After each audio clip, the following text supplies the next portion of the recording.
Dear student, welcome to Sutejas classes. आज हम class 11 math के एक्सरसाइज 1.4 का इंट्रो देखेंगे। आइए समझते हैं हम लोग वेन आरेख, वेन डायग्राम। समष्टि समुच्चयों और उसके उप समुच्चयों की संक्रियाओं, जैसे समुच्चयों की संक्रियाओं में संग, सर्वनिष्ठ और अंतर आदि भी होते हैं, आगे हम चलकर देखेंगे, को विभिन्न ज्यामितीय आकृतियों द्वारा प्रदर्शित किया जाए तो इनको सुगमता से समझा जा सकता है। विभिन्न ज्यामितीय आकृतियों द्वारा, किसके द्वारा रिप्रेजेंट करेंगे वेन डायग्राम में? विभिन्न ज्यामितीय आकृतियों के द्वारा। इससे पहले आपने डायग्राम बना रखा है, जैसे बार चार्ट बनाया होगा आपने, पाई चार्ट बनाया होगा, ठीक है। तो उसमें भी हम ज्योमेट्रिकल रिप्रेजेंटेशन करते थे ना, ठीक है। पाई चार्ट में सर्किल बनाते थे और उसको कई भागों में डिवाइड करके विभिन्न क्षेत्रों को हम विभिन्न चीज़ों से प्रदर्शित करते थे। ठीक उसी प्रकार से वेन डायग्राम में भी हम कुछ ज्योमेट्रिकल आकृतियों को बनाएंगे और उनसे विभिन्न चीज़ों को रिप्रेजेंटेशन करेंगे, जिससे हमें समझने में क्या होगी? सुगमता होगी। वेन आरेख में समष्टि समुच्चयों को आयत द्वारा, जैसा कि अभी हमने आपको बताया कि हम विभिन्न आकृतियों का रिप्रेजेंटेशन करेंगे, तो समष्टि समुच्चय को किससे रिप्रेजेंट करते हैं हम? आयत के द्वारा, तथा इसके उप समुच्चयों को इसी आयत में, जो समष्टि समुच्चय होगा यानी आयत में स्थित वृत्ताकार, आवलिक दीर्घवृत्ताकार, वृत्ताकार या फिर दीर्घवृत्ताकार क्षेत्रों से प्रदर्शित किया जाता है। जो हमारा वेन डायग्राम होता है उसमें समष्टि समुच्चय को हम आयत के द्वारा तथा इसके उप समुच्चयों को इस आयत में स्थित वृत्ताकार अथवा दीर्घवृत्ताकार क्षेत्रों से प्रदर्शित किया जाता है। एग्जाम्पल के तौर पे हम आपको समझा देते हैं। मान लीजिए ये कोई हमारा समष्टि समुच्चय है, इसे यू से रिप्रेजेंटेशन कर देंगे, ठीक है। अगर एक समुच्चय है तो एक सर्किल बनाएंगे, यदि दो है तो दो सर्किल बनाएंगे, ठीक है। यदि तीन है तो हम तीन सर्किल भी बनाएंगे, चार है तो चार, ठीक। और वेन डायग्राम बनाते समय हमें समुच्चय के अवयवों को विशेष करके ध्यान देना होता है, ठीक है। आगे हम आपको समझाएंगे कैसे। देखिए, समुच्चयों को सरलता से ग्राफ बनाने वाले इन चित्रों को वेन आरेख कहते हैं। जो चित्र बनाए जाते हैं जिससे समुच्चय को समझने में आसानी होती है, उन्हें हम क्या कहते हैं? वेन डायग्राम कहते हैं। समुच्चयों के विभिन्न स्थितियों का वेन आरेख।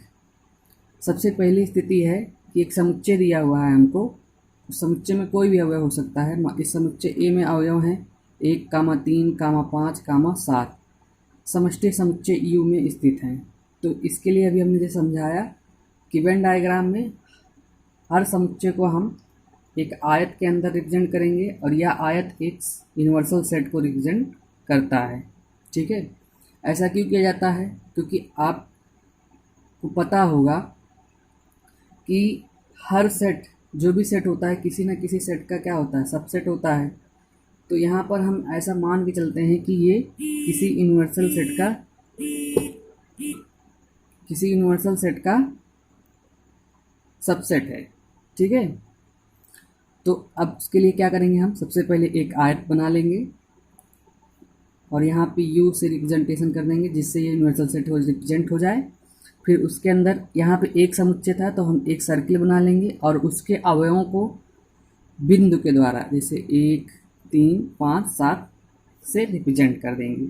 इस तरह से समुच्चय ए बराबर मझला ब्रैकेट में 1, 3, 5, 7 का वेन डायग्राम रिप्रेजेंट हो गया है, ठीक है। अब अगला है समुच्चय ए में क्या अवयव हैं? ए कामा बी कामा सी कामा डी कामा ई मझला ब्रैकेट में, और समुच्चय बी के अवयव हैं ए कामा बी कामा सी, तब B is a subset of A a आरेख द्वारा प्रदर्शित करें। तो जैसा आप जानते भी हैं, आइए हम आपको समझा भी देते हैं। यहाँ पे बी सबसेट है किसका, ए का, यानी समुच्चय ए के अवयव अधिक होंगे और समुच्चय बी का अवयव क्या होगा, कम होगा। और ये भी जो समुच्चय बी है किससे निकला होगा, समुच्चय ए से। ठीक है, तो अब हमें इसका क्या करना है, वेन डायग्राम रिप्रेजेंट करना है। तो सबसे पहला स्टेप हमारा क्या होगा, एक आयत बनाएंगे। यहाँ पे हमने आयत बना रखा है। ठीक है, उसके बाद जैसा भी हमने समझाया कि समुच्चय ए क्या है, बड़ा है, तो एक सर्किल बनाएंगे बड़ा सा और उसके अंदर रिप्रेजेंट करेंगे समुच्चय पी को। ठीक, देखिए यहाँ पे हम डिफरेंस दिखाने के लिए इस सर्किल को क्या कर रखे हैं, डॉटेड बना रखा है। अब इसको हम रिप्रेजेंट कर देंगे, पूरा सर्किल को कंप्लीट कर लेंगे। ठीक है, ये सर्किल हमारा क्या हो गया, कंप्लीट हो गया। अब ध्यान से समझिए, जो अवयव समुच्चय में देखिए दोनों में उभयनिष्ठ है। क्या उभयनिष्ठ है, ए है, बी है और सी है, यानी उभयनिष्ठ मतलब कॉमन। तो सबसे पहले हम इस देखिए, ये जो हमारा छोटा सर्किल है, ध्यान से समझिए, ये जो हमारा छोटा सर्किल है, बड़े वाले सर्किल और छोटे वाले सर्किल दोनों के क्षेत्र को रिप्रेजेंट कर रहा है ना। तो इस प्रकार से इसमें जो कॉमन एलिमेंट है ए बी सी, उसको हम क्या करेंगे, फिल कर देंगे। फिर जो बचा है उसको आउटर सर्किल में देखिए यहाँ डी और ई को हमने रिप्रेजेंट कर रखा है। और जैसा हमने समझाया था अभी, यहाँ पे समुच्चय ए बड़ा है ना, तो यानी ये समुच्चय ए को बड़े वाले सर्किल से और समुच्चय बी को छोटे वाले सर्किल से रिप्रेजेंट कर देंगे। ठीक है, जो भी अवयव कॉमन होगा उसे छोटे वाले सर्किल में, और देखिए बी में कोई और दूसरा एलिमेंट है भी नहीं, ए बी सी है, और इसमें भी ए बी सी, यानी जो बी का पूरा एलिमेंट है ए में मिल रहा है। तो ठीक है, अगर मान लीजिए यहाँ पे बी में ई भी होता, जो सॉरी ई तो इसमें ए में भी है, और मान लीजिए इसमें होता एन, तो यहाँ पर हम एन रिप्रेजेंट कर देते। ठीक, अब आप समझ गए होंगे। आगे बढ़ते हैं। जब ए और बी में कुछ उभयनिष्ठ ना हो, मतलब कि उभयनिष्ठ ना हो, उभयनिष्ठ जैसे मान लीजिए अगर हमें वेन डायग्राम में रिप्रेजेंट करना है, उससे पहले आप एक चीज़ समझिए। जैसे मान लीजिए एक सर्किल ये है आपका और दूसरा सर्किल ये है, तो गौर से देखिएगा, ये जो क्षेत्र है आपका, ये क्षेत्र समुच्चय सर्किल फर्स्ट में भी है और सर्किल सेकंड में भी है। तो अगर हम इसे समुच्चय से रिप्रेजेंट कर देते हैं फर्स्ट को, तो ये समुच्चय फर्स्ट हो जाएगा, ये समुच्चय सेकंड। तो यानी ये जो बीच वाली जिसमें हैचिंग कर रखे हैं हम, ये जो क्षेत्र है दोनों में क्या होगा, उभयनिष्ठ होगा।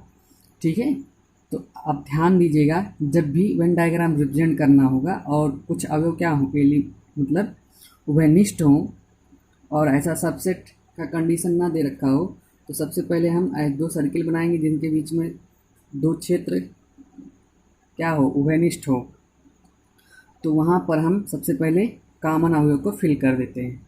ठीक है, आइए देखिए, तो यहाँ पे जो हमने थर्ड टाइप ले रखा है, इसमें कुछ भी उभयनिष्ठ नहीं है। तो जब उभयनिष्ठ नहीं है तो दोनों सर्किल क्या होंगे, अलग अलग होंगे। ठीक है, और यहाँ पे कोई भी समुच्चय का कोई भी अवयव हो सकता है, हमने यहाँ फिल नहीं कर रखा है, और समुच्चय बी का भी कोई अवयव हो सकता है। दोनों में कोई उभयनिष्ठता नहीं है, इसलिए दोनों सर्किल क्या किए गए, अलग अलग रिप्रेजेंट किए गए हैं। मान लीजिए कि इनमें कुछ उभयनिष्ठता होती तो हम इस सर्किल को सर्किल ए के साथ कुछ क्षेत्र साझा करते हुए रिप्रेजेंट कर देते। ठीक है,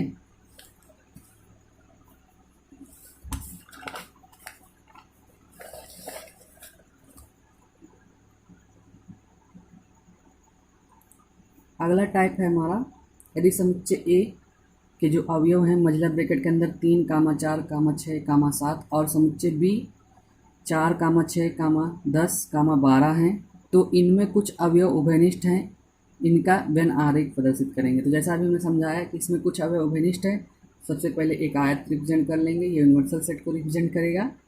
समुच्चय ए और समुच्चय बी को रिप्रेजेंट करने के लिए दो सर्किल खींचेंगे। सर्किल खींचते समय हम ये ध्यान देंगे कि कुछ अवयव उभयनिष्ठ हैं। ठीक है, तो इनका क्षेत्र भी कुछ क्या होगा, उभयनिष्ठ होगा।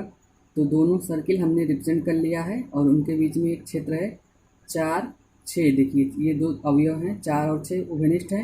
तो सबसे पहले हम उभयनिष्ठ अवयव को ही फिल करेंगे। बार बार समझाया जा रहा है, जब 2 समुच्चयों में या 3 समुच्चयों में कुछ अवयव उभयनिष्ठ हों तो जो क्षेत्र तीनों में रिप्रेजेंट होगा उस क्षेत्र में हम पहले कॉमन वाले अवयव को भर देंगे। तो यहाँ हमने सबसे पहले क्या फिल किया, 4, 6, इसीलिए इसको हमने ब्लैक पेन से रिप्रेजेंट किया ताकि आपको समझ में आए। सबसे पहले हमने 4 और 6 को रिप्रेजेंट कर दिया। फिर अब समुच्चय ए में आएंगे तो 4, 6 तो फिल हो गया। अब कौन सा अवयव बचा, 3 और 7, तो यहाँ 3 और 7 लिख देंगे। फिर बी में आएंगे तो बी में 4, 6 रिप्रेजेंट किया जा चुका है, तो अवयव कौन सा बचा आपका, 10 और 12। तो यहाँ पे हम 10 और 12 को रिप्रेजेंट कर देंगे। ठीक है, अब आगे बढ़ते हैं। जैसा कि मैथ्स में संक्रियाएं होती हैं, अभी आपको हमने पहले ही बता रखा है, वैसे ही सेट्स में भी संक्रियाएं होती हैं। मैथ्स में क्या क्या संक्रिया होती है, जोड़ घटाना, गुणा भाग प्रतिशत बट्टा, तमाम प्रकार के होते हैं जो आप पढ़ रखे हैं। उसी प्रकार से समुच्चयों में भी संक्रियाएं होती हैं। तो अब उन संक्रियाओं को हम एक एक करके बारी बारी से देखेंगे। तो सबसे पहली संक्रिया हम लोग देखते हैं समुच्चयों का संघ अथवा सम्मिलन। ठीक है, समुच्चयों का संघ अथवा सम्मिलन, यूनियन ऑफ सेट। देखिए यूनियन शब्द से आप लोग भली भांति परिचित हैं, जैसे किसान यूनियन, छात्र यूनियन, ठीक है, मजदूर यूनियन। तो इसमें क्या किया जाता है, किसान यूनियन में किसान, उसकी जो प्रॉपर्टी होती है उस संघ की कि उसमें सारे के सारे क्या होते हैं, किसान होते हैं। वो विभिन्न प्रांतों या विभिन्न क्षेत्रों से आए होते हैं। ठीक है, तो उसी प्रकार से मतलब हम समुच्चयों का भी संघ करेंगे। तो जो किसान यूनियन होता है उसमें विभिन्न प्रांत से लोग आए रहते हैं। यहाँ पे जाति धर्म या उसका भेदभाव ना करते हुए सबका मिक्सअप कर लिया जाता है, मतलब सबको ऐड कर लिया जाता है, मिला लिया जाता है। जो सारे के सारे लोग होते हैं उनको मिक्स कर लिया जाता है। ठीक है, तो उसी प्रकार से हम समुच्चय में भी करेंगे। मान लीजिए यहाँ पे आपके पास 2 समुच्चय हैं, ए और बी 2 समुच्चय हैं। तो उन सभी अवयवों का समुच्चय जो ए में है या बी में है अथवा ए और बी दोनों में है, इस लाइन को ध्यान से समझिएगा। उन सभी अवयवों का समुच्चय, जैसे समुच्चय ए में है या समुच्चय बी में। यहाँ पर हमने समुच्चय ए में है या बी में इसलिए लिख रखा है कि जैसा अभी आपने देखा इसके पहले विसंगीत वाले कंडीशन में कि उसमें कुछ उभयनिष्ठ नहीं था। ठीक है, तो भी हम दोनों का मिक्सअप करेंगे। और यदि कुछ कॉमन हो, जैसे ए और बी दोनों में हो, तब भी हम दोनों का मिक्सअप यानी खिचड़ी बनाएंगे। ठीक है, ए और बी का सम्मिलन अथवा संघ कहलाता है, यानी कि दोनों के दोनों अवयवों को मिलाकर जो समुच्चय में मिलेगा वही उसका यूनियन या संघ कहलाता है। तो आप प्रत्यक्ष रूप से देखते भी हैं, जैसे अभी हमने किसान यूनियन का एग्जाम्पल दिया, तो उसमें कई प्रांतों से कई क्षेत्रों से लोग आते हैं और उसमें बिना जाति धर्म का भेदभाव किए हम उनको क्या करते हैं, एक स्थान पर या एक क्षेत्र में एकत्रित करके यूनियन बना लेते हैं। ठीक है, तो इसमें ए यूनियन बी से व्यक्त करते हैं और तथा इसे ए यूनियन बी से रिप्रेजेंट करते हैं। देखिए यहाँ पे जो इसका रिप्रेजेंटेशन है ए यूनियन बी, ये जो सिंबल है किसका है, यूनियन का। और ध्यान दीजिए यूनिवर्सल के लिए थोड़ा सा ये जो यूनियन है इसी ये यू फॉर यूनियन और यूनिवर्सल सेट के लिए थोड़ा सा इस तरह से डिफरेंस होता है। इसमें और इसमें आपको कंफ्यूज नहीं होना है। जैसे अगर लिखा हुआ है आपका ए यूनियन बी, इसे क्या पढ़ेंगे, ए यूनियन बी। ये मत पढ़ लेना कि ए यूनिवर्सल सेट बी, नहीं, यूनिवर्सल सेट जो होता है हमारा ये अलग से होता है। जैसे कभी भी होगा तो यूनिवर्सल सेट होगा और ये सेट बहुत बड़ा होगा।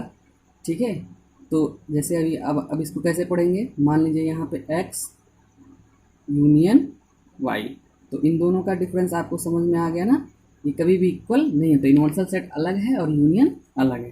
ठीक है, चलिए अब इसी को हम प्रतीकात्मक भाषा में समझ लेते हैं। A union B equal to x such that x is element of A या x is element of B. जैसा मान लीजिए किसान यूनियन का मेला लगा हुआ है, मतलब कहीं किसी स्थान पर वो सब सभा कर रहे हैं और दूर से आप खड़े होकर किसी व्यक्ति को पहचानोगे तो आप पहचान नहीं पाओगे, आप कहोगे शायद यह होगा या फिर यह होगा। तो यहाँ पर ये जो भी हमने इसको रेड कलर से घेर रखा है ये बहुत ही इम्पॉर्टेंट है। जब तार्किक रूप से हमें सिद्ध करना होता है, किसी भी सेट में कुछ कंडीशन दे रखे होते हैं या क्वेश्चन दे रखे होते हैं, तो ये हमारे लिए बहुत ही यूज़फुल होता है। तो यूनियन में हम कंफर्मेशन नहीं कर पाते एलिमेंट में, हो सकता है ये समुच्चय ए का हो या फिर समुच्चय बी का हो, ठीक है। तो याद रखिएगा, यू फॉर यूनियन, यूनियन के लिए हम क्या रिप्रेजेंट करेंगे, जो होगा एक्स सच दैट एक्स समुच्चय ए में होगा या फिर समुच्चय बी में होगा, ठीक है। नोट, आइए हम कुछ नोट समझ लेते हैं। यहाँ x is element of a या x is element of b से तात्पर्य यह है कि x a में है या b में है, अथवा a और b दोनों में है, ठीक है। यानी जैसा कि हमने समझाया कि x a में भी हो सकता है या फिर b में हो सकता है, अथवा a और b दोनों में, अर्थात x a और b में से कम एक में अवश्य है, ठीक है। यानी चाहे a में हो या b में हो या फिर दोनों में हो, या फिर ये कह सकते हैं कि जो हमारा x है वह कम से कम एक में तो अवश्य होगा, ठीक है। उपरोक्त से स्पष्ट है कि x is not element of a union b, यदि और यदि यह तभी होगा जब x is not element of a तथा x is not element of b। तो जब वह यूनियन का अवयव है ही नहीं तो वह ना तो a में होगा तथा ना ही b में होगा, ठीक है। अब समुच्चय के संघ के कुछ गुणधर्म होते हैं, वो क्या गुणधर्म है। मान लेंगे हम ए बी सी तीन समुच्चय हो तो इनके संघ या सम्मिलन निम्नलिखित नियमों का पालन करते हैं। सबसे पहला नियम है वर्गसम नियम। वर्गसम नियम में क्या होता है कि यदि समुच्चय ए है और उसका यूनियन स्वयं समुच्चय ए से रिप्रेजेंट करें तो क्या मिलेगा, हमें समुच्चय ए ही मिलने वाला है, ठीक है। दूसरा है हमारा क्रम विनिमय नियम। क्रम विनिमय नियम में मतलब जैसे दो समुच्चय हैं ए और बी, तो इनका जब यूनियन लेंगे और क्रम चेंज करेंगे तो भी जो समुच्चय मिलेगा वो दोनों आपस में क्या होंगे, इक्वल होंगे, ठीक है। थर्ड नियम है साहचर्य नियम।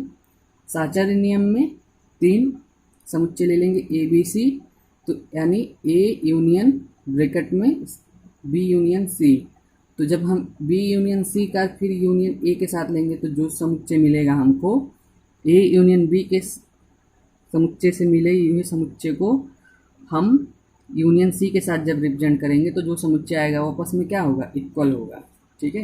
यह साहचर्य नियम का पालन करता है, ठीक। और एक बात दिमाग में हमेशा के लिए बैठा लीजिए, जब भी साहचर्य नियम रिप्रेजेंट करना होगा कम से कम तीन एलिमेंट्स की आवश्यकता होती है, तो यहाँ पर हम तीन समुच्चय ले रखते हैं, ठीक है। और क्रम विनिमय के लिए ओनली 2, ठीक। या थर्ड भी हो सकता है लेकिन मिनिमम रिक्वायरमेंट 2 की होती है। तो देखिए ए यूनियन बी लिया गया है, इक्वल है, क्रम चेंज कर दिया बी को यहाँ पे और ए को यहाँ पे, इसलिए इस नियम का नाम ही होता है क्रम विनिमय नियम। और ये दोनों आपस में क्या होते हैं, इक्वल होते हैं, इसलिए यह क्रम विनिमय नियम का पालन करता है और साथ ही साथ साहचर्य नियम का भी पालन करता है। साहचर्य नियम को समझने के लिए जैसे एक व्यक्ति होता है जो बहुत ही सज्जन होता है, मतलब मान लीजिए फर्स्ट पर्सन है और ये सेकंड पर्सन है और ये थर्ड है, तीन व्यक्ति हैं, तो उनमें से ए जो है, ए का एक ऐसा व्यवहार है कि वह साहचर्यता है, मतलब सभी के साथ अच्छा व्यवहार रखता है, यानी ए बी से भी और सी से भी, यानी ए बी सी, मतलब फर्स्ट जो है सेकंड से भी और थर्ड से भी अच्छा व्यवहार रखता है, यानी वो बहुत ही सदाचारी है, साहचर्य है, ठीक। तो वही प्रकार से देखिए, उसी प्रकार से यहाँ पे A union B union C represent किया गया ब्रैकेट में, ठीक है। तो मतलब किसी के साथ भी इसको रखोगे तो जो इसकी प्रॉपर्टी वो नेचर वो चेंज नहीं होगा, मतलब ओवरऑल रिजल्ट क्या आएगा, इक्वल ही आएगा। अगला है तस्तमक नियम। तस्तमक नियम के दो पार्ट हैं। सबसे पहला है कि फाई मतलब क्या, रिक्त समुच्चय। रिक्त समुच्चय मतलब जिसमें कोई अवयव ना हो। तो यदि किसी समुच्चय ए का यूनियन निकाले किसके साथ, फाई के साथ, तो वह स्वयं समुच्चय क्या मिलता है, ए मिलता है। और देखिए यहाँ पे हमने अभी आप समझा ना, ये देखिए यूनियन है और ये क्या है, यूनिवर्सल सेट है। तो जब यूनिवर्सल सेट बहुत बड़ा समुच्चय होता है पता है, और उसी से निकला होता है समुच्चय ए, तो जब इन दोनों का हम यूनियन निकालेंगे तो हमें क्या मिलने वाला है, यूनिवर्सल सेट ही मिलने वाला है। ठीक है,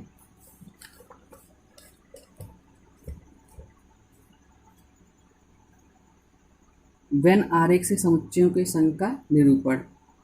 आइए वेन आरेख द्वारा ए यूनियन बी को प्रदर्शित करने के लिए ए और बी को निरूपित करने वाले संपूर्ण क्षेत्र को रेखांकित कर देते हैं। जैसा कि अभी हमने समझाया, ए यूनियन बी ज्ञात करते समय हम क्या करते हैं, समुच्चय ए के अवयव और समुच्चय बी के अवयवों को मिक्सअप कर देते हैं, तो वह जो नया समुच्चय मिलता है वो क्या कहलाता है, ए यूनियन बी कहलाता है। तो जो समुच्चय होंगे, समुच्चय का जब वेन डायग्राम में रिप्रेजेंटेशन करेंगे तो जो पूरा क्षेत्र होगा ए और बी का कंप्लीट मिला के उसको हम हैचिंग कर देंगे, यानी रेखांकित या छायांकित कर देते हैं, तो वही इसका संघ कहलाने लगता है। अब इसके कुछ कंडीशन हैं, हमने आपको 2-3 बता रखे हैं, आइए समझ लेते हैं। ये देखिए, ये कंडीशन तब है, पहला कंडीशन है कि जब ए समुच्चय ए और बी के जो अवयव हों वो क्या हों, उभयनिष्ठ हों। तो जब अवयव उभयनिष्ठ होंगे तो हम जो सर्किल बनाएंगे तो दोनों सर्किल आपस में क्या होंगे, कुछ क्षेत्र कॉमन रखेंगे। ठीक है, अब कोई ज़रूरी नहीं है कि समुच्चय ए की सर्किल जितनी बड़ी हो उतनी बड़ी समुच्चय बी की भी सर्किल हो, ये हमारे नंबर ऑफ एलिमेंट से पे रिप्रेजेंट करता है। मान लीजिए समुच्चय ए में ज़्यादा एलिमेंट है तो समुच्चय ए को का जो सर्किल होगा हम बड़ा बनाएंगे, और समुच्चय बी के एलिमेंट छोटे हैं तो हम समुच्चय बी के एलिमेंट मतलब कम हैं तो उनको हम छोटे क्षेत्र से रिप्रेजेंट करेंगे। लेकिन जब उभयनिष्ठता होगी तो कुछ ना कुछ क्षेत्र हम कॉमन रखेंगे। ठीक है, देखिए जो ये रेखांकित भाग हमने कर रखा है ये किसको रिप्रेजेंट कर रहा है, ए यूनियन बी को प्रदर्शित करता है, जबकि ए और बी विसंगीत। विसंगीत का मतलब ये होता है कि उनमें कॉमन ना हो, लेकिन यहाँ पर विसंगीत नहीं है, मतलब कुछ ना कुछ कॉमन है। ठीक है, दूसरा कंडीशन हमने ले रखा है, जब A B is the subset of A, तो बी क्या है, समुच्चय ए का सबसेट है। ठीक है, बी क्या है, समुच्चय ए का सबसेट है। तो सबसे बड़ा समुच्चय कौन सा है, ए वाला, और उसके अंदर हम क्या रिप्रेजेंट करेंगे, बी। तो जब हम इनका यूनियन निकालेंगे तो जो दोनों का क्षेत्र होगा उस पूरे को हम क्या कर देंगे, हैचिंग कर देंगे। तो इस प्रकार से ये हमारा क्या हो जाएगा, रेखांकित भाग ए यूनियन बी को रिप्रेजेंट करेगा। ठीक है, थर्ड कंडीशन है रेखांकित भाग ए यूनियन बी जबकि ए व बी परस्पर विसंगीत हैं। विसंगीत है मतलब कि उन दोनों में कुछ कॉमन नहीं। ठीक है, तो हम ऐसा सर्किल बनाएंगे कि जो दोनों आपस में क्या हो, अलग अलग हो। अब देखिए, जब ए यूनियन बी निकालेंगे तो हम समुच्चय बी का जितना एलिमेंट है और समुच्चय ए का एलिमेंट सबको रेखांकित कर देंगे। रेखांकित करते समय एक बात आप ध्यान रखिएगा, यहाँ पर हम ए और बी के यूनियन निकाल रहे हैं, ना कि यूनिवर्सल सेट के साथ। तो कभी भी यूनिवर्सल सेट में कोई हैचिंग मत कर दीजिएगा। ठीक है, देखिए हमने कर रखा है क्या, नहीं कर रखा है, केवल बी में और ए में ही हमने हैचिंग कर रखी है। ठीक है, अब ए यूनियन बी के कुछ हम एग्जाम्पल्स देख लेते हैं। यदि समुच्चय ए इक्वल है ए कामा बी कामा सी कामा डी तथा समुच्चय बी इक्वल है बी डी ई एफ, तो ए यूनियन बी ज्ञात कीजिए। तो ए यूनियन बी में हमने क्या समझाया, तो ए लिख लेंगे, समुच्चय ए के अवयव लिख लेंगे और समुच्चय बी के अवयव लिख लेंगे। अब देखिए इन दोनों का मिक्सअप कर लेना है। तो हमने बता रखा है समुच्चय में किसी भी अवयव का बार बार रिपीटेशन नहीं होता है। तो यहाँ देखिए बी 2 बार है तो एक ही बार लिख देंगे, ए हो गया, सी फिर डी ई एफ। ठीक है, क्या क्या खिचड़ी बनाया ना, लेकिन समुच्चय में किसी भी अवयव को 2 बार लिखा नहीं जाता। तो बी को एक ही बार लिख लेंगे, A B C D E F. ठीक, अब देखिए एक और क्वेश्चन लेते हैं। यदि समुच्चय ए के अवयव जो हैं मझला ब्रैकेट में 1, 2, 3, 4 ब्रैकेट बंद, और बी इक्वल है मझला ब्रैकेट में 1, 3, 6 मझला ब्रैकेट बंद, तथा सी इक्वल है मझला ब्रैकेट 2, 3, तब A union B union C find करना है हमको। ठीक है, A union B union C find करना है। ठीक, तो यहाँ पर पहले ए यूनियन बी ज्ञात करेंगे, ध्यान से समझिए। A union B union C दे रखा है, या फिर क्वेश्चन देखते समय ऐसे आपसे कहेगा ए यूनियन बी ब्रैकेट में यूनियन सी ज्ञात कीजिए। तो अगर ब्रैकेट बना देगा तो आपके लिए सहूलियत हो जाएगी। तो जब से पहले आपको बताया गया है स्मॉल ब्रैकेट को हम तोड़ते हैं, सबसे पहले हम क्या याद करेंगे, ए यूनियन बी। तो यहाँ पर पहले हम ए यूनियन बी याद कर लेंगे। तो ए यूनियन बी याद करेंगे तो समुच्चय ए का अवयव और यूनियन समुच्चय बी का अवयव। अब क्या करेंगे, मिक्सअप कर देंगे, इन दोनों को मिला देंगे और मिलाते समय ध्यान रखेंगे किसी भी अवयव का दो बार लिखने वाले नहीं हैं हम। ठीक है, 1 2 3 4 हो गया, 1 3 तो पहले से समुच्चय एक अवयव है, इसको भी लिखा जा चुका है। अब क्या बचा, 5 और 6, तो 5 और 6 को मिला देंगे यहाँ पे, ये हमारा हो जाएगा ए यूनियन बी। अब पुनः ए यूनियन बी तो हमने फाइंड कर रखा है, तो इसके अवयव लिख देंगे, फिर यूनियन किसके साथ लेना है, सी के साथ। तो अब ध्यान से देखेंगे क्या इसमें कुछ अवयव कॉमन है, हाँ है, 2 और 3, तो इसको एक ही बार लिख लेंगे, 1 2 3, फिर 4 5 6। इस प्रकार से ये हमारा क्या मिल गया, A union B union C. ठीक है, अब मान लीजिए इसी क्वेश्चन का कहा था वेन डायग्राम बनाइए। यदि समुच्चय ए बराबर ए बी सी डी तथा समुच्चय बी बराबर डी ई एफ हो तो ए यूनियन बी ज्ञात कीजिए। तो क्या करेंगे, देखिए इसमें कॉमन एलिमेंट क्या है, बी है और डी है।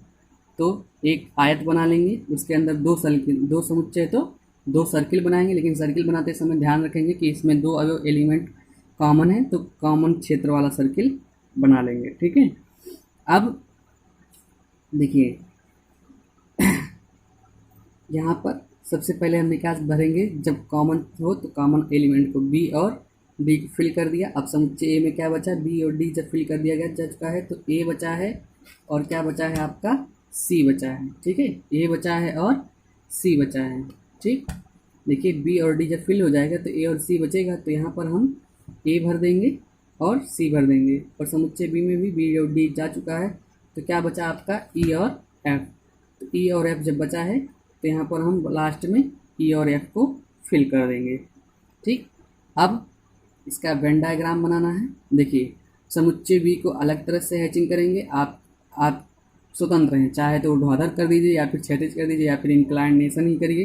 तो इसका इंक्लाइनेशन अलग कीजिए और इसका इंक्लाइनेशन अलग कीजिए। ठीक है, तो यहाँ पर हमने इस तरह से बी को रिप्रेजेंट किया है, ठीक, और ए को इस तरह से रिप्रेजेंट किया है, इन दोनों को हैचिंग कर दिया। तो ये जो पूरा छायांकित भाग है ये क्या कहला रहा है, ए यूनियन बी। जो छायांकित भाग है ए यूनियन बी को प्रदर्शित करता है, इसको रिप्रेजेंट कर रहा है ए यूनियन बी को। ठीक है, आगे बढ़ते हैं।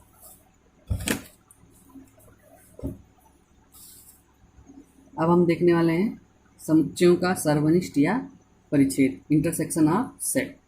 ठीक है, तो इसको हमने देख रखा है पहले ही, लेकिन अब उसी को समझा देते हैं। यदि ए और बी 2 समुच्चय हैं तो ए और बी के उभयनिष्ठ अवयवों का समुच्चय ए और बी का सर्वनिष्ठ या प्रतिच्छेद। देखिए इसके 2 नाम हैं, सर्वनिष्ठ या प्रतिच्छेद समुच्चय कहलाता है, इंग्लिश में क्या कहते हैं, इंटरसेक्शन, जिसे ए इंटरसेक्शन बी से प्रदर्शित करते हैं तथा ए इंटरसेक्शन बी पढ़ते हैं। तो जो अभी आपसे ए, जैसे भी आपने ए यूनियन बी पढ़ रखा ना था, ठीक है, तो इसका जब हम उल्टा कर देंगे, समझाने के लिए बता रहे हैं, हालांकि उल्टा नहीं होता है, तो A union B, sorry A union B का ये जो यूनियन है इसको उल्टा करेंगे तो ये क्या हो जाएगा, इस तरह से रिप्रेजेंट करेंगे, तो ये पढ़ेंगे इसे ए इंटरसेक्शन बी। ठीक है, तो ए इंटरसेक्शन बी। अब इंटरसेक्शन मतलब क्या, उभयनिष्ठ। ठीक है, जब भी ए और बी का 2 समुच्चय हैं या 3 समुच्चय हों, इसका इंटरसेक्शन ज्ञात करना हो तो हमारे दिमाग में यही चलना चाहिए कि दोनों समुच्चयों का उभयनिष्ठ अवयव लेंगे। ठीक है, तो इसका प्रतीकात्मक रूप दे लेते हैं, A intersection B equal x such that x element of A और x is element of B, अथवा x element of A intersection B यदि और केवल यदि x is element of A और x is element of B, middle bracket में। ठीक है, नोट, 2 समुच्चय ए और बी असंयुक्त अथवा विसंगत कहलाते हैं। जैसे हमने आपको पहले समझाया, विसंगत का मतलब जिसमें कुछ कॉमन ना हो, यदि उनका परिच्छेद या सर्वनिष्ठ रिक्त समुच्चय हो, मतलब जो उभयनिष्ठता हो वो किसकी, कुछ भी ना हो। ए अतः ए और बी में विसंगत होंगे यदि ए इंटरसेक्शन बी क्या हो, 5।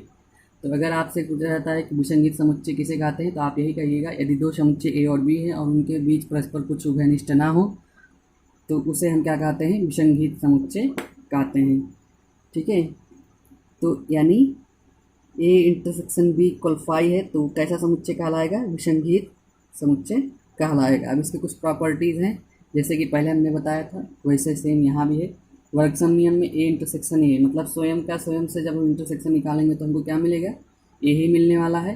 क्रम विनिमय नियम यानी ए इंटरसेक्शन बी इक्वल होगा किसके, बी इंटरसेक्शन ए के। साहचर्य नियम भी A intersection B intersection C. और देखिए ए को अब रोक लीजिए, बी और सी के साथ इंटरसेक्शन, लेकिन जो रिजल्ट आएगा दोनों आपस में क्या होंगे, इक्वल होंगे। तस्तमग नियम में ए इंटरसेक्शन यू, मतलब अगर हम यूनिवर्सल सेट से इसका इंटरसेक्शन निकालेंगे, ठीक है, तो इंटरसेक्शन मतलब क्या, जो दोनों में है, तो यानी ये यू से ही ए बना होता है, तो जब दोनों में कॉमन निकालेंगे तो हमें क्या मिलने वाला, ए ही मिलेगा। और ए इंटरसेक्शन 5, ये ध्यान से समझिएगा, ए इंटरसेक्शन 5 मतलब क्या, जिसमें कोई भी एलिमेंट ना हो, तो दोनों में जो अवयव घनिष्ठ होगा वो क्या होगा, 5। ठीक है, अब ध्यान से समझिएगा, वितरण अथवा बंटन नियम, इसके पहले हमने जो भी आपको संग पढ़ाया था उसमें वितरण या बंटन नियम नहीं पढ़ा रखा था, क्योंकि यह अकेले यूनियन पे फॉलो नहीं होता, लेकिन जब यूनियन भी हो और इंटरसेक्शन भी हो तो वितरण नियम फॉलो हो जाता है। जैसे ध्यान से देखिए, A intersection B union C, तो ये जो है इसको याद रखने का ट्रिक यही है आपको।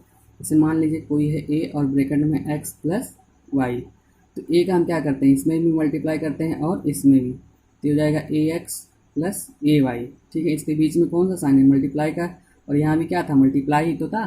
तो ठीक उसी प्रकार से मान लीजिए यहाँ पे ए है और इंटरसेक्शन बी यूनियन सी, तो इसको करने के लिए हम क्या करेंगे, ए का बी में मल्टीप्लाई और सी में, लेकिन जो बीच में साइन होगा वही लगाएंगे, ए इंटरसेक्शन बी, और यहाँ कौन सा है यूनियन, तो यूनियन लगा देंगे, फिर ए इंटरसेक्शन सी। ठीक है, देखिए ये पहला हो गया। अब यहाँ पे अगर इसी का अपोजिट ले लिया गया है, यूनियन कर दिया गया, ए यूनियन ब्रैकेट में बी इंटरसेक्शन सी, तो क्या हो जाएगा, ए यूनियन बी ब्रैकेट में, सॉरी इंटरसेक्शन, फिर ब्रैकेट में ए यूनियन सी।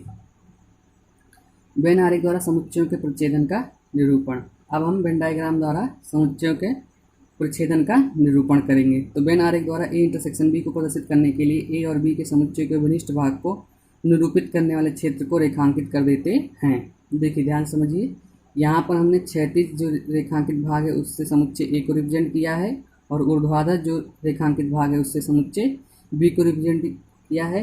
तो इस तरह से रिप्रेजेंट करने पर हमको चेकदार देखिए क्षेत्र मिला है।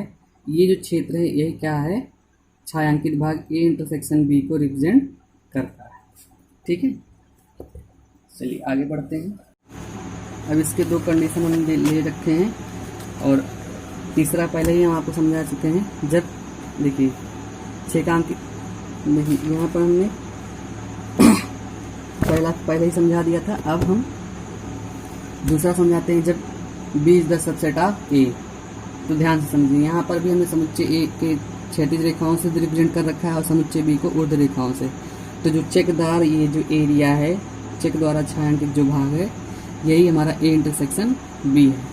और जब दोनों समुच्चयों में कोई कॉमन ना हो, जैसे समुच्चय को क्षैतिज रेखाओं से रिप्रेजेंट कर दिया, समुच्चय बी को ऊर्ध्व रेखाओं से, तो देखिए इसमें कुछ उभयनिष्ठ है, उभयनिष्ठ वाला क्षेत्र ही नहीं, क्योंकि कुछ भी उभयनिष्ठ नहीं, यानी ये क्या है, विसंगत है। तो इस तरह से इसमें कोई भी उभयनिष्ठता नहीं है, यानी कहीं चेक मिला क्या, नहीं मिला, यानी ए इंटरसेक्शन बी क्या है, 5 है। ठीक, अब एग्जाम्पल देख लेते हैं। यदि समुच्चय ए का जो अवयव है मतलब ब्रैकेट में 1, 2, 3, 4, 6, 12 तथा समुच्चय बी के जो अवयव 2, 4, 6, 8, 10 हैं, तो ए इंटरसेक्शन बी याद करना है। तो देखिए इंटरसेक्शन में हमने क्या समझाया कि जो दोनों में क्या हो, उभयनिष्ठ हो, तो हम दोनों समुच्चय के एलिमेंट रख लिए। अब ध्यान से देखेंगे कि इन दोनों में उभयनिष्ठता क्या है, तो 2 है और 4 है, फिर हमारा 6 है, तो यानी ए इंटरसेक्शन बी में कौन से एलिमेंट हो जाएंगे, 2, 4, 6। अगला है यदि ए बराबर, समुच्चय ए बराबर मतलब ब्रैकेट में ए कामा बी कामा एक्स, समुच्चय बी बराबर सी कामा एक्स कामा डी तथा समुच्चय सी बराबर एक्स वाई जेड, तब A intersection B intersection C ज्ञात कीजिए। ठीक है, तो ये हो जाएगा हमारा ए इंटरसेक्शन बी बराबर A B X intersection C X D. तो अभी हमने समझाया था, सबसे पहले हम क्या सॉल्व करेंगे, स्मॉल ब्रैकेट को, ठीक है।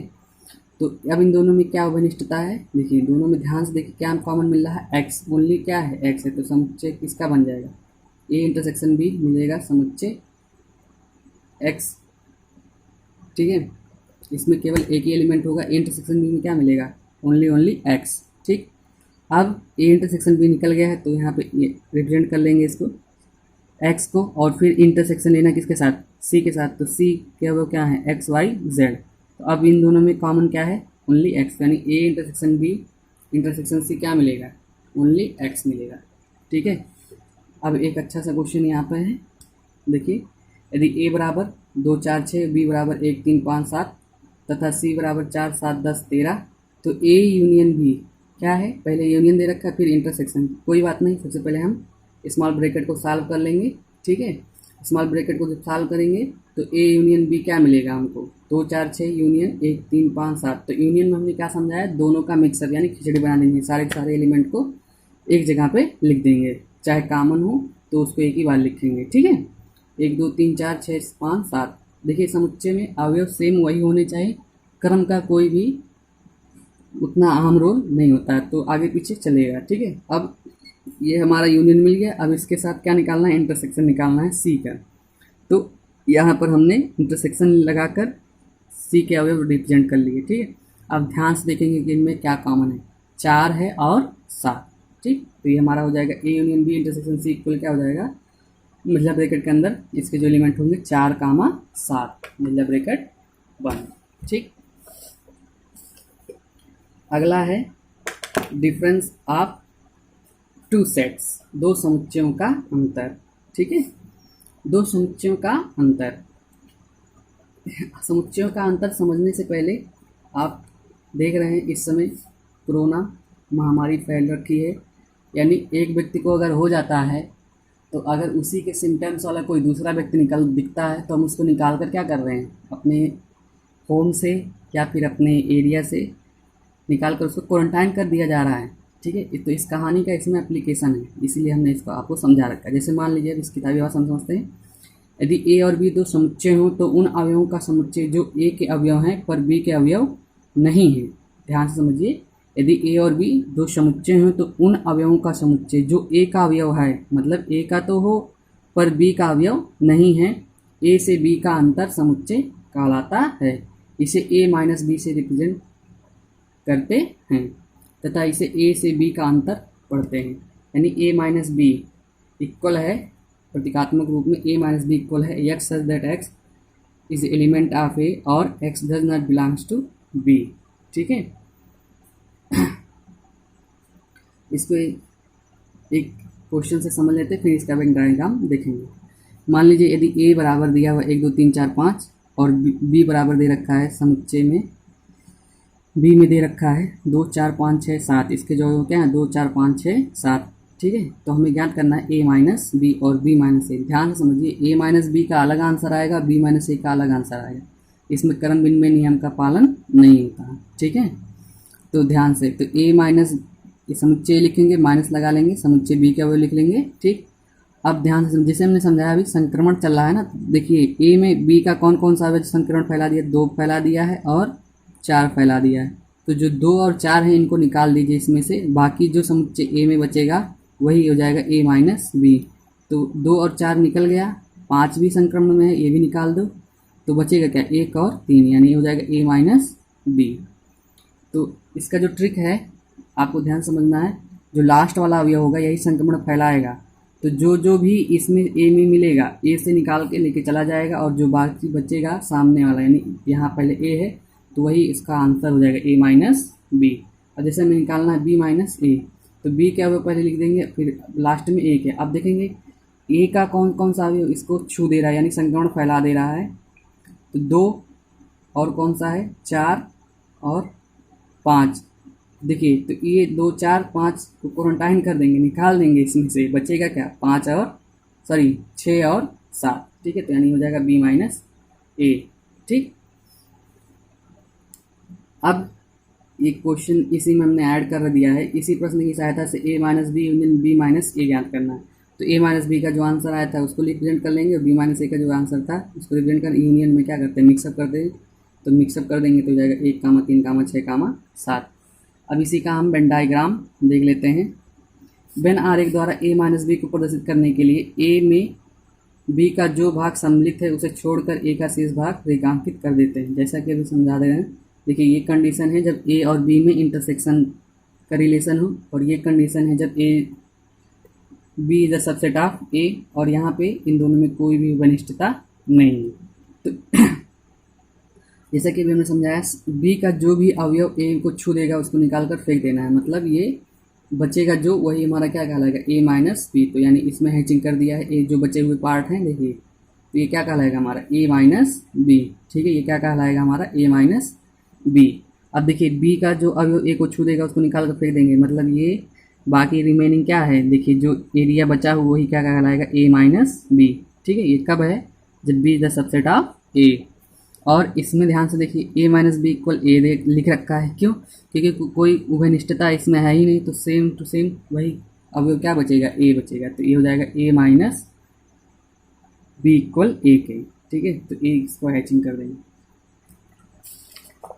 इस प्रकार से हमने समुच्चयों का संघ, समुच्चयों का सर्वनिष्ठ, विसंगत समुच्चय और दो समुच्चयों का अंतर और उसके वेन डायग्राम देख लिए और पूरा समझ लिया है। ठीक है, इसकी सहायता से हम एक्सरसाइज 1.4 को बड़ी ही सरलता से हल कर लेंगे।